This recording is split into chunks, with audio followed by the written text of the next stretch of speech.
Selamat datang kembali di Dreamland. Ini adalah episode kedua series Made yang berjudul Ponies.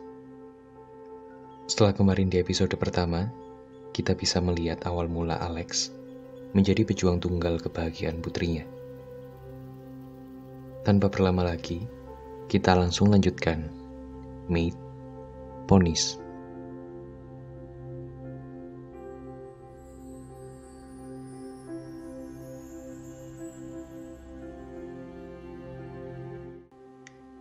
Di sebuah panggung kecil, di kedai tempatnya bekerja, Alex sedang membacakan ceritanya tentang nyawanya yang hampir hilang karena ibunya yang kacau dan tak pernah becus mengurusnya. Di sana ada Sean, satu-satunya orang yang memperhatikan Alex bercerita. Ternyata itu adalah memori Alex tentang bagaimana mereka berdua pertama kali bertemu. Kini Alex kembali sadar dari lamunannya setelah Nate, pelanggan di kafenya bekerja dulu, menyapa Alex. Nate tampak prihatin dan mengerti Alex sedang dalam kesusahan, sehingga ia menawarkan bantuan kepada Alex. Alex masih memasang tinggi gengsinya, sehingga Nate perlu sedikit memaksa Alex untuk menerima bantuannya itu. Dan ya, untungnya Alex pun mau.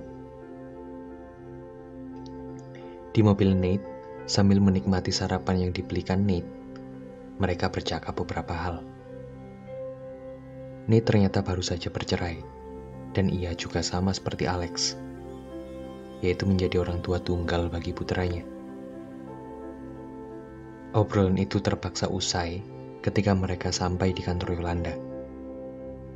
Mereka akhirnya berpisah, dan di sini kita tahu bahwa Nate nampaknya tertarik dengan Alex sejak lama. Alex lalu masuk ke kantor Yolanda dan disambut dengan kemarahan Yolanda dan keengganannya menggaji Alex. Sebab Regina tak mau membayar pekerjaan Alex itu. Bahkan setelah Alex memohon, ia tak juga mendapatkan bayarannya. Dan justru Yolanda memecatnya. Sambil berjalan keluar, ia menerima telepon dari John Marshall, pengacara yang disewa Sean. Sean ternyata mengajukan permohonan ke pengadilan tentang Alex yang membawa kabur Maddie. John memberitahunya jadwal sidang, yang apabila tidak dihadiri Alex, maka hak asuh Alex akan semakin lemah. Alex lalu mendatangi kembali dinas sosial, dan Jody memberitahunya ia tak akan bisa punya rumah sewa jika ia bahkan belum punya slip gaji. Jody menyarankannya ke penampungan KDRT. Namun Alex beralasan bahwa ia tidak mengalami pemukulan, sehingga ia tidak pantas disebut sebagai korban KDRT. Namun Jody meyakinkan Alex bahwa intimidasi yang diterima Alex adalah termasuk kekerasan emosional.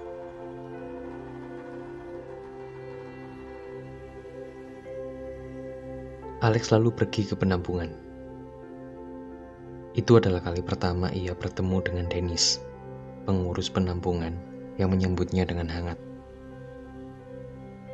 Dennis lalu mengenalkannya dengan Carl yang akan menjaga tempat itu dan memberitahu Alex bahwa teleponnya harus dimatikan di sana untuk menjaga kerahasiaan tempat penampungan itu. Dennis lalu membawa Alex ke kamarnya. Alex sangat senang dengan kamar itu, namun tidak dengan Maddie.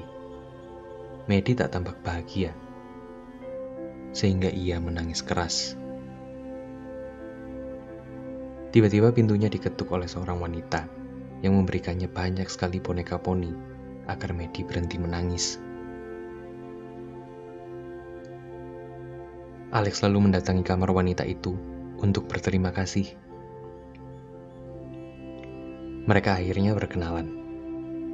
Itu adalah Daniel, sesama korban KDRT yang tinggal dengan putranya yang berusia 7 tahun. Mereka cepat sekali akrab.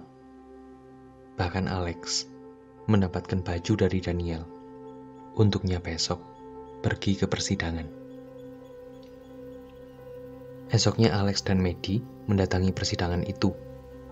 Alex lalu memasuki ruang persidangan itu. Ia benar-benar kalah di sana ketika ia disalahkan tentang kaburnya malam itu dan kenyataan bahwa Alex dinilai tidak mampu bertanggung jawab secara moral dan finansial untuk menjadi wali sah Maddie. Alex lalu mengajukan tuntutan baru bahwa Sean telah melakukan kekerasan emosional kepadanya.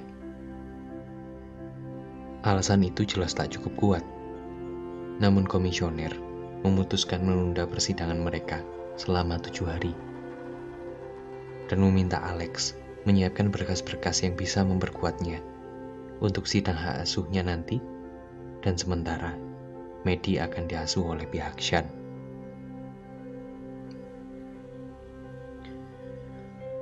Alex jelas sangat kecewa. Ia pulang dengan kesedihan yang membuatnya meringkuk di lantai.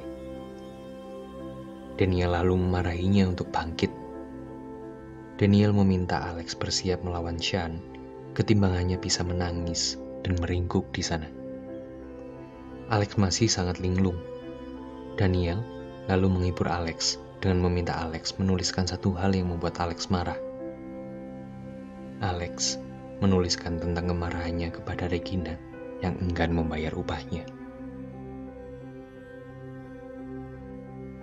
Daniel lalu membawa Alex pergi ke Pulau Fisher dan menagih uang itu. Mereka lalu mendatangi rumah Regina yang ternyata sedang dilakukan open house.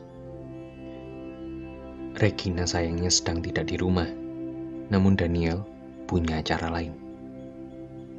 Mereka lalu segera kembali ke mobilnya setelah Daniel sedikit berkeliling.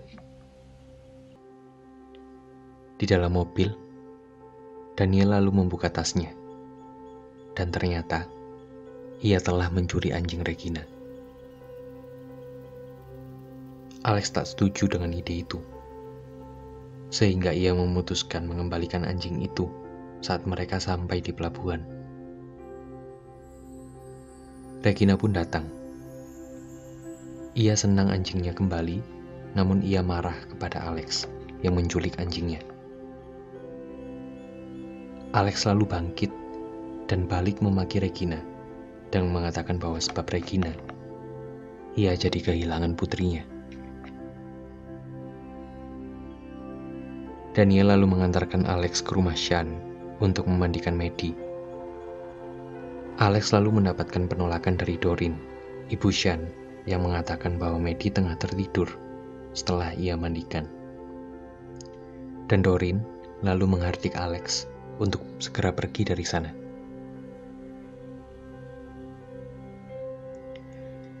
Esoknya Alex mengambil handphonenya dan menyalakannya untuk melihat kabar. Ia lalu berteriak kegirangan ketika Yolanda mengabarinya untuk mengambil gaji, sebab Regina telah membayar upahnya. Ia lalu kembali ke penampungan, berniat mengabarkan kegembiraannya kepada Daniel. Namun Daniel tidak lagi di kamarnya. Bahkan kamar Daniel pun sudah bersih. Dennis lalu memberitahunya bahwa Daniel kembali ke pelukan suaminya pagi itu. Alex jelas keheranan. Namun Dennis mengatakan bahwa itu adalah hal yang lumrah bagi seorang korban KDRT. Bahwa benar-benar keluar dari hubungan yang abusive adalah sangat susah bagi seseorang yang mengalaminya. Dan di sini, episode 2 pun tamat.